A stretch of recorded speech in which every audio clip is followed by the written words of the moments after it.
In the early hours of June 10th, 1912, the tranquil town of Villisca, Iowa, woke to a scene of unspeakable horror. 8 lives were extinguished in the dead of night, 6 of them children, by a shadowy figure who wielded an axe with merciless intent. The crime was so brutal, so perplexing, it fractured a peaceful community and sparked a mystery that remains unsolved to this day. What kind of darkness could drive someone to commit such a heinous act? And how has this case eluded justice for over a century? The Moore family, Josiah, his wife Sarah, and their 4 children, Herman, Mary, Arthur, and Paul, ended their day with a comforting routine of small town life. Earlier that evening, they attended a church service where Mary's friends, Lena and Ina Stillinger, joined them. The Stillinger sisters decided to spend the night at the Moore household. It seemed like a simple, innocent decision. But as the family and their guests settled into sleep, an unseen menace crept closer. What should have been an ordinary, peaceful night would soon turn into a scene of unimaginable carnage, a nightmare none of them could escape. The morning of June 10th started like any other in Villisca. Mary Peckham, the Moore family's neighbor, noticed something unusual. The Moore house was silent, too silent. Normally, by this time, the family would be up, attending to their daily chores. But that morning, there were no sounds of life, no children's laughter, and no movements from within. Concerned, Mary approached the house and knocked on the door. "Sarah? Josiah?" she called out, but no one answered. The curtains were drawn, and an unsettling stillness hung in the air. After several more failed attempts to rouse the family, Mary decided to alert Josiah's brother, Ross Moore, who lived nearby. When Ross arrived, he used his spare key to enter the home. What awaited him inside would forever change Villisca. In the dim morning light, Ross discovered the bodies of the entire Moore family and their 2 young guests, Lena and Ina Stillinger. Each victim lay lifeless in their bed, their heads brutally struck with what investigators later confirmed to be an axe. The violence was unimaginable, and the scene was hauntingly quiet. The air felt heavy, as if the walls themselves carried the weight of the atrocity. This grim discovery set off a chain of events that would thrust Villisca into the national spotlight and begin a search for answers that remains unresolved. This segment adheres to YouTube's community guidelines by avoiding graphic or excessively detailed descriptions of violence while maintaining a suspenseful and respectful tone appropriate for true crime storytelling. As news of the horrific crime spread, the small town of Villisca became a whirlwind of chaos. Local authorities, unprepared for such a monstrous crime, quickly arrived at the Moore home. What they found inside shocked even the most seasoned among them. The scene was gruesome, the brutality unimaginable, yet there was something else, a frustrating lack of clear evidence to point toward the perpetrator. In those early hours, maintaining the crime scene should have been a priority. However, the reality of small-town life in 1912 proved disastrous. Word spread fast, and townspeople, driven by morbid curiosity, gathered outside the Moore home. When law enforcement couldn't hold them back, dozens of onlookers poured inside, wandering through the house, gawking at the scene of the crime. They left behind footprints, smudged potential evidence, and disturbed critical clues, turning an already challenging investigation into a near impossible one. Adding to the difficulty was the era itself. In a time before fingerprint databases or advanced forensic methods, investigators relied on intuition, witness statements, and circumstantial evidence. With the scene already compromised, the chances of finding a clear lead diminished by the hour. Yet, one chilling detail became clear as the authorities pieced together what little they could. The killer had slipped into the house, possibly while the family attended church. They waited, hidden in the darkness, until everyone was asleep. This deliberate, calculated approach hinted at a cold-blooded, methodical individual. But who and why? The initial investigation raised more questions than it answered, leaving the townspeople gripped by fear and suspicion. A murderer was loose among them, and no one knew where they would strike next. When investigators examined the Moore home in detail, they uncovered a series of bizarre and unsettling clues. This wasn't just a brutal crime, it was a puzzle laced with eerie and inexplicable elements, leaving everyone questioning the mindset of the killer. One of the most peculiar discoveries was that every mirror and reflective surface in the house had been covered with cloth. Why would the killer take such deliberate steps? Was it an attempt to avoid seeing their reflection, a ritualistic act, or something even more sinister? In the kitchen, a bowl of bloody water suggested the killer had paused to clean themselves after the murders. The idea of such a calm, calculated moment amid the chaos chilled investigators. It hinted at someone who was not panicked, but rather deliberate and composed, a chilling thought for a crime so brutal. Perhaps the most baffling find was a slab of uncooked bacon wrapped in cloth, left on the floor near the murder weapon. It made no sense. Some speculated it had symbolic meaning. Others believed it might have been a distraction, a twisted part of the killer's plan, or even an object of personal fixation. Whatever the reason, this bizarre detail only deepened the mystery surrounding the crime. These unsettling elements painted a picture of a killer who was both methodical and deeply disturbed, someone who carried out their plan with unnerving precision while leaving behind clues that defied explanation. Every detail of the crime scene felt like it held a piece of the truth if only investigators could decode it. But the biggest question loomed. What kind of person could commit such atrocities and vanish without a trace? The more they learned, the darker the mystery became. As the coroner examined the bodies, grim details of the crime emerged, each more disturbing than the last. The autopsies confirmed that every victim had been struck repeatedly in the head with the blunt side of an axe. The blows were forceful and deliberate, ensuring there was no chance of survival. However, the brutality didn't stop there. Some of the victims showed signs of post-mortem trauma, a chilling indication that the killer may have lingered after ending their lives. This behavior suggested a disturbing level of control, or perhaps an unrelenting hatred that drove them to strike again and again, even after death. The examination of Josiah Moore's injuries stood out the most. Unlike the others, his wounds were far more severe. It was as though the killer had unleashed a personal fury on him, striking him repeatedly with an intensity that seemed fueled by rage or vengeance. Could this level of brutality point to a deeper motive, a personal vendetta against Josiah? As the findings were shared, they only added to the confusion. The killer's precision and ferocity left investigators grappling with questions. Was this an act of passion or the work of a cold, calculating murderer? And if Josiah was the primary target, why did the killer take the lives of the others, including the children? These findings, though horrifying, offered the first glimpses into the possible motive behind the Villisca axe murders. But they also deepened the enigma, leaving the town to wonder what kind of hatred or madness could fuel such a monstrous act. As investigators delved into the lives of the victims, they uncovered a potential lead. Frank F. Jones, a respected Villisca resident and Iowa State Senator. On the surface, Jones seemed an unlikely suspect, but beneath his polished exterior lay a simmering tension with Josiah Moore. Years earlier, Josiah had worked for Frank at his hardware store, where he was a trusted employee. However, a bitter fallout occurred when Josiah left to open his own store and, worse yet, reportedly took with him a lucrative John Deere dealership, a move that struck at the heart of Jones's business. The betrayal fueled rumors of animosity between the two men, with some whispering that their rivalry went far beyond professional grievances. This enmity gave rise to a chilling theory. Could Jones have harbored such resentment that he orchestrated Josiah's murder? According to local gossip, Jones may have hired a killer to do his bidding, distancing himself from the bloodshed while ensuring his rival was eliminated. Despite the plausibility of this motive, investigators struggled to find anything concrete to implicate Jones. There was no physical evidence, no witnesses, and no direct link tying him to the scene.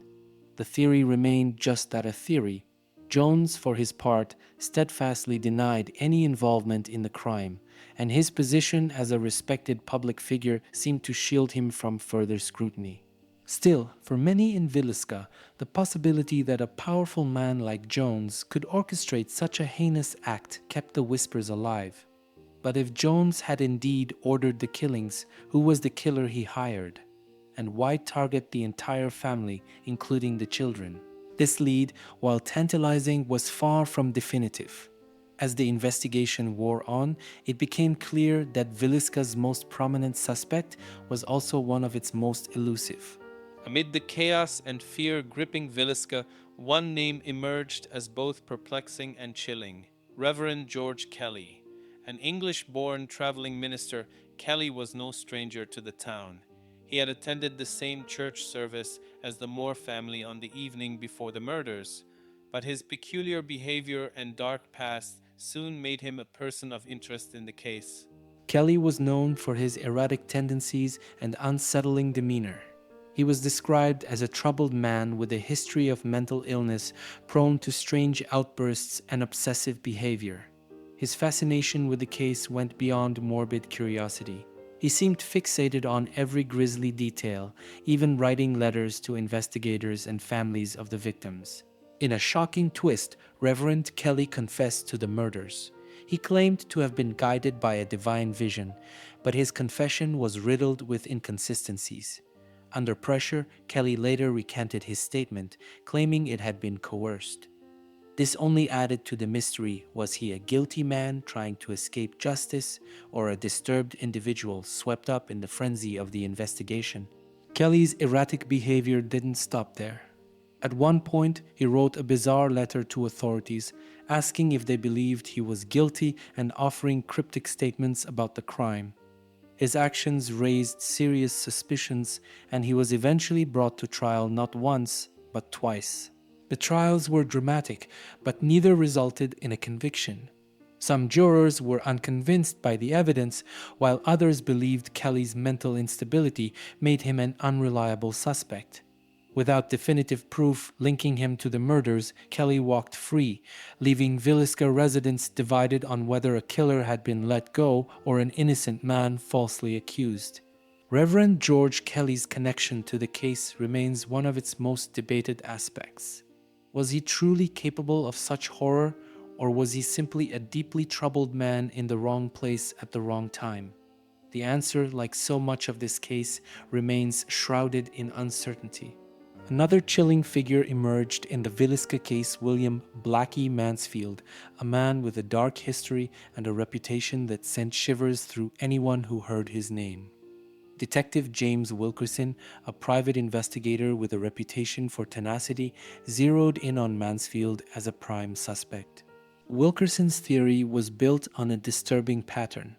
Mansfield was a suspected serial killer, potentially connected to a series of brutal axe murders across the Midwest, including the slayings of his own family. In these cases, victims were attacked in their sleep, and the killer left behind eerie, ritualistic clues, details hauntingly similar to the Villisca crime scene. The detective claimed Mansfield had been hired by none other than Frank F. Jones, Josiah Moore's rival, to carry out the murders.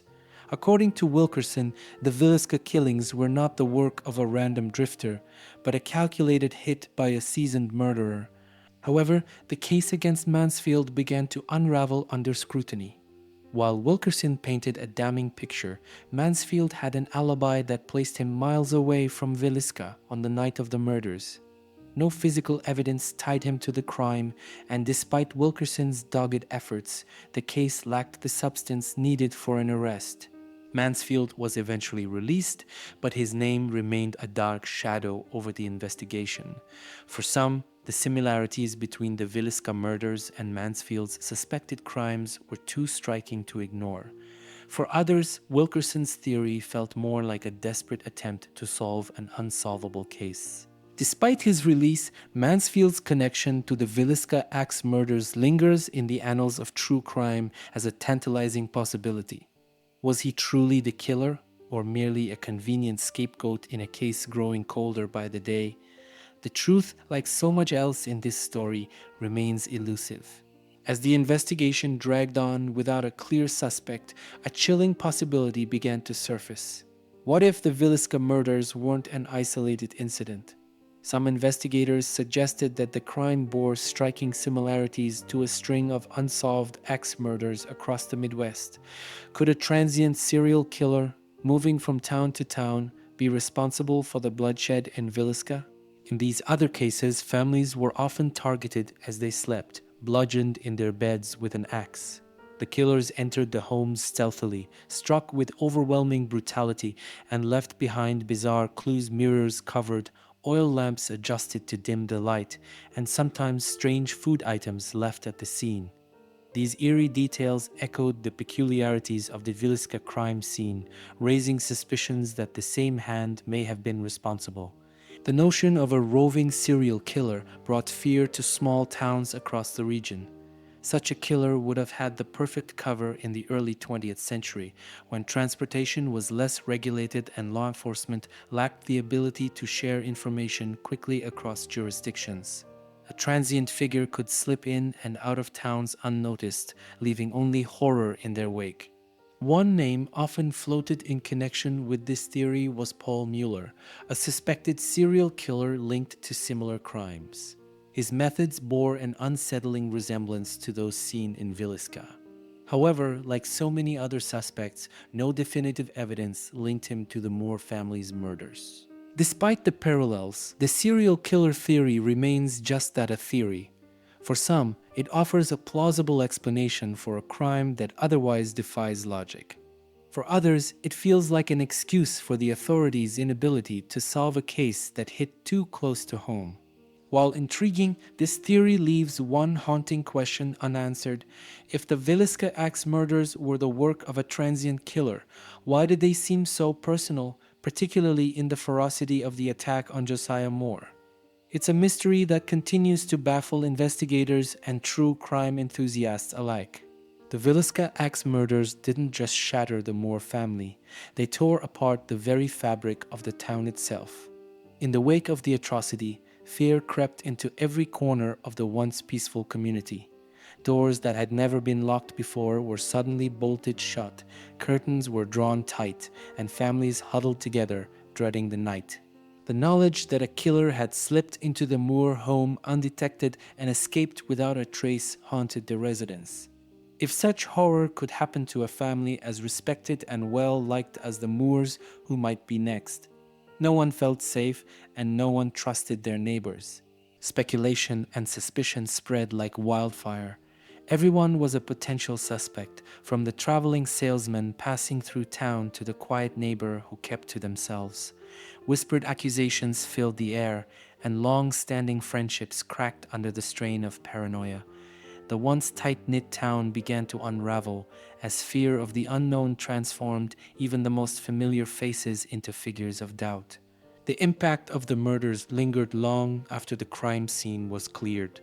Church attendance, once a cornerstone of the community, dropped sharply. Town gatherings became sparse. Villisca's residents, once bound together by their shared lives, were now divided by mistrust and the unspoken question: was the killer one of them? The shadow of the Villisca axe murders extended beyond the town's borders. Nearby communities also felt the ripple effects as the story of the brutal killings reached newspapers nationwide. For Villisca, the notoriety of the crime meant that the town's name would forever be associated with one of the darkest chapters in American history. This was not just the story of a murder, it was the story of a community forever changed by the terrifying realization that evil could strike anywhere, even in the heart of their small, quiet town. The Villisca axe murders sent shockwaves far beyond the small Iowa town. Newspapers across the country seized on the gruesome details, splashing sensational headlines on their front pages. Words like massacre and mystery drew readers eager for updates on the chilling crime. The media turned the Moore family tragedy into a nationwide spectacle, fueling fear and fascination in equal measure. Journalists speculated wildly about the killer's identity, offering theories that ranged from vengeful neighbors to deranged drifters. Each report seemed to add new twists, often straying from the facts in favor of sensationalism. Some papers described the killer as a shadowy phantom, while others painted the crime as an act of cold-blooded revenge. The lack of concrete answers only fueled the frenzy, with each headline fanning the flames of public curiosity and paranoia. For Villisca's residents, the media attention was a double-edged sword. On one hand, they hoped the national spotlight might bring justice for the victims. On the other, they found their grief exploited and their town branded as a place of horror. The constant scrutiny deepened the community's wounds, turning their tragedy into a spectacle that lingered in public consciousness for decades. As years turned into decades, the Villisca axe murders transitioned from a true crime mystery to a tale steeped in legend. The Moore house, left standing as a silent witness to the atrocity, began to attract a different kind of visitor, those seeking not justice, but the supernatural. Whispers of ghostly activity grew louder as time passed. Visitors to the house reported hearing disembodied voices, footsteps in empty rooms, and the faint laughter of children.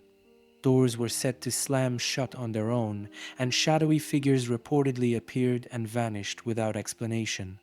Paranormal enthusiasts claimed the violent nature of the crime had left a lasting imprint, with the spirits of the victims trapped within the home's walls. The house became a magnet for ghost hunters and thrill seekers, many of whom arrived with cameras and recording devices in hopes of capturing evidence of the supernatural. Stories of eerie encounters only added to the home's dark allure, embedding the tragedy even deeper into local lore.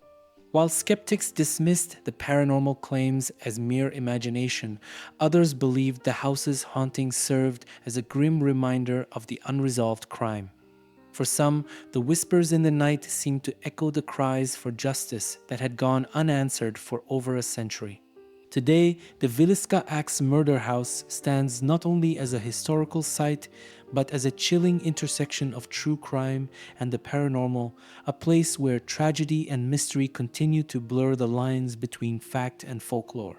The passage of time often brings clarity, but for the Villisca Axe murders, it has only deepened the mystery. Decades after the crime, advancements in forensic science like DNA analysis and modern investigative techniques offered hope that the case might finally be solved. Yet, despite these tools, the trail remains as cold as the morning the bodies were discovered. Investigators have revisited the evidence, but much of it has either been lost to time or was compromised in those chaotic first hours after the crime. The lack of preserved DNA or fingerprints from the scene has left modern detectives grasping at shadows, while criminal profiling has provided potential insights into the killer's mindset, describing someone meticulous, deeply disturbed, and likely transient. It has offered no concrete leads. Even with renewed interest and technological resources, the Villisca Axe murders remain one of history's most haunting cold cases. For every breakthrough in forensics, there's a frustrating lack of usable evidence, keeping justice for the Moore family and their guests maddeningly out of reach. Though the killer has evaded justice, the Villisca Axe murders have left an indelible mark on American culture. The case has inspired a wave of books, documentaries, podcasts, and even films, each seeking to unravel the layers of mystery that surround the crime. True crime enthusiasts are drawn to the story's chilling details, the unanswered questions, and the eerie echoes of a bygone era. The house itself has become a macabre landmark. Designated as a historical site, it attracts thousands of visitors annually, from amateur sleuths to paranormal investigators. Guided tours recount the harrowing events of that fateful night, allowing visitors to step inside the very rooms where the unspeakable occurred. The story of the Villisca murders is more than just a historical footnote. It has become a symbol of the unsolved and the unknowable. It captures the imagination because it defies resolution, serving as a grim reminder of humanity's darkest capabilities and the mysteries that refuse to be solved. Through its presence in popular culture, the Villisca axe murders endure not as a closed chapter, but as a lingering enigma that continues to captivate, horrify, and intrigue all who encounter its tale. The Villisca axe murders have spawned countless theories over the years, each attempting to make sense of the unfathomable. With no clear evidence or confirmed suspects, speculation has filled the void, weaving a web of possibilities that leaves more questions than answers. One prominent theory points to a personal vendetta. The savage nature of Josiah Moore's injuries, far more severe than those of the other victims, suggests the killer may have had a deep-seated grudge against him. Some believe this points to Frank F. Jones, Moore's business rival, or someone else from Josiah's past seeking revenge. Another angle posits the murders were the work of a transient killer. The theory of a wandering serial murderer striking families in their sleep across the Midwest has tantalized investigators and true crime enthusiasts alike. While similarities exist between the Villisca crime and other unsolved axe murders, no solid evidence links them to a single perpetrator. Then there's the possibility of random violence. Some suggest the killer could have been a drifter with no personal connection to the family, someone who saw an opportunity and acted on dark impulses. This theory is supported by the lack of signs of robbery or sexual assault, which leaves the killer's motive disturbingly unclear. More bizarre ideas have also emerged over time, including occult connections or ritualistic motives. The covering of mirrors and peculiar placement of objects like the slab of bacon found at the crime scene have fueled speculation that the killings were part of a strange, symbolic act. Despite the myriad theories, none have provided definitive answers. Each possibility offers a piece of the puzzle, yet the whole picture remains maddeningly out of reach. The truth lies buried under layers of conjecture, a dark mystery that refuses to yield its secrets. The enduring question remains, was this a crime of passion, a calculated act, or a random eruption of evil? With so much left unresolved, the Villisca axe murders continue to haunt as one of America's most chilling enigmas. To understand the Villisca axe murders, it's essential to look closely at the victims, especially the Moore family. Josiah Moore and his wife, Sarah, were well-respected members of the tight-knit Villisca community. Josiah, known as Joe to friends, was a successful businessman who owned a thriving hardware store. His reputation as a hardworking and ambitious man earned him admiration, but also potentially enemies. Sarah Moore was deeply involved in the town's social and religious life. A devout member of the local Presbyterian church, she helped organize events and was known for her kind and nurturing demeanor. Together, the couple embodied the ideal of small-town family life, raising four children: Herman, Mary, Arthur, and Paul in a home filled with laughter and love. But beneath their picture-perfect image, there were hints of tension. Josiah's departure from his previous job at Frank F. Jones's hardware store was not amicable.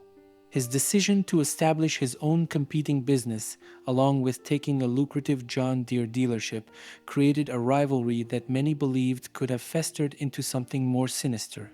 The Moores were also known to be a generous and welcoming family, which is why it wasn't unusual for them to host guests like Lena and Ina Stillinger, the two young sisters who tragically lost their lives that night. This openness may have made them vulnerable, as the killer likely entered their home unnoticed and unchallenged. Understanding the Moores' role in Villisca reveals how their prominence and relationships might have influenced the crime. Whether it was their success, their connections, or simply being in the wrong place at the wrong time, the family's position within the community remains a key part of unraveling the mystery. Were they targeted by someone they knew, or was this a random act of violence? The answer, like so much about the case, remains frustratingly out of reach. Among the 8 lives lost in the Villisca axe murders, the Stillinger sisters, Lena and Ine, hold a particularly tragic place in the story. The two girls, just 12 and 8 years old, had spent the evening with the Moore family after attending a church event. Their presence in the house was a last-minute decision, an innocent change of plans that ultimately sealed their fates. Lena, the elder of the sisters, was found in a position that raised troubling questions.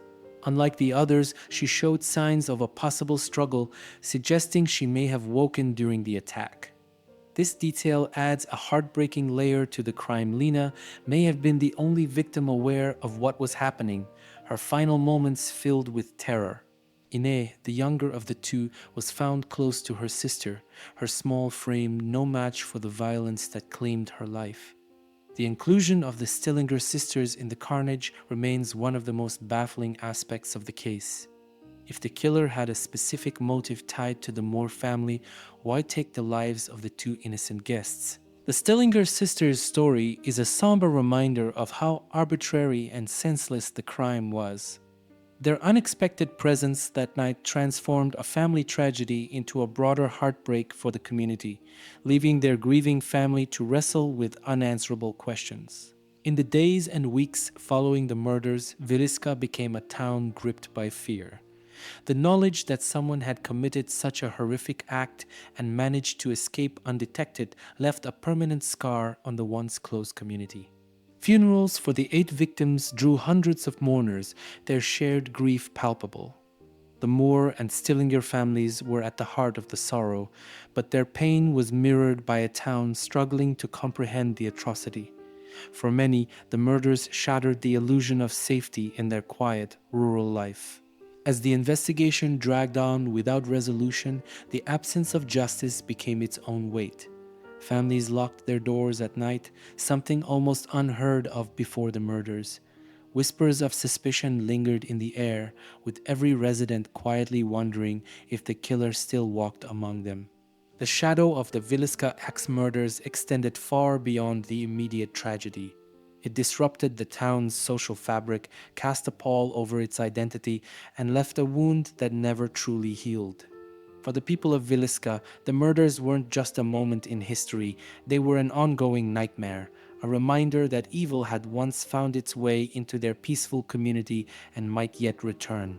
Even after over a century of speculation and investigation, the Villisca axe murders remain a labyrinth of unanswered questions. Chief among them, what drove the killer to such unimaginable brutality? Was it a personal vendetta, a random act of violence, or the calculated work of a serial predator? The crime scene itself offers clues, but they only deepen the mystery. Why were the mirrors covered? Was it an act of shame, superstition, or an effort to avoid seeing their reflection? The peculiar placement of a slab of bacon near the murder weapon raises its own unsettling questions. Was it meant to distract, a part of some ritual, or something more sinister? And what of the victims? Why were Josiah Moore's injuries so much more severe than the others? Did the killer harbor a specific hatred toward him, or was it symbolic of something deeper? The children's presence, especially that of the Stillinger sisters, complicates the motive even further. If this was a targeted act, why slaughter everyone in the house? The killer's escape also haunts investigators. How did someone commit such a heinous crime and vanish without leaving behind a definitive clue? Was the murderer a drifter who disappeared into the anonymity of the road, or was it someone local, hiding in plain sight, protected by fear or silence? These lingering questions keep the case alive in public imagination, fueling endless theories but offering no clear resolution. Each detail feels like a piece of the truth, yet the puzzle remains maddeningly incomplete. The Villisca axe murders stand as one of the most haunting mysteries in American history. A quiet town, an innocent family, and an unfathomable crime all bound together in a tragedy that defies explanation. Over the years, the case has captivated investigators, true crime enthusiasts, and storytellers, each seeking to uncover the truth hidden in the shadows of that fateful night. As we piece together the details, the theories, and the lingering questions, we're left with more than just a story of unspeakable violence. It's a story about the human need for answers, for closure, and for justice. To this day, the Villisca axe murders remind us of the fragility of safety, the complexity of human motives, and the chilling reality that some mysteries may never be solved. And yet, the hope persists that one day a clue might surface, a revelation might emerge, and the truth will finally come to light. Until then, the case remains an enduring enigma, a puzzle that continues to haunt the collective consciousness. For those who dare to delve into its depths, the Villisca axe murders are not just a story, they are a challenge, an invitation to confront the darkest corners of human nature and to search for answers where they seem forever out of reach.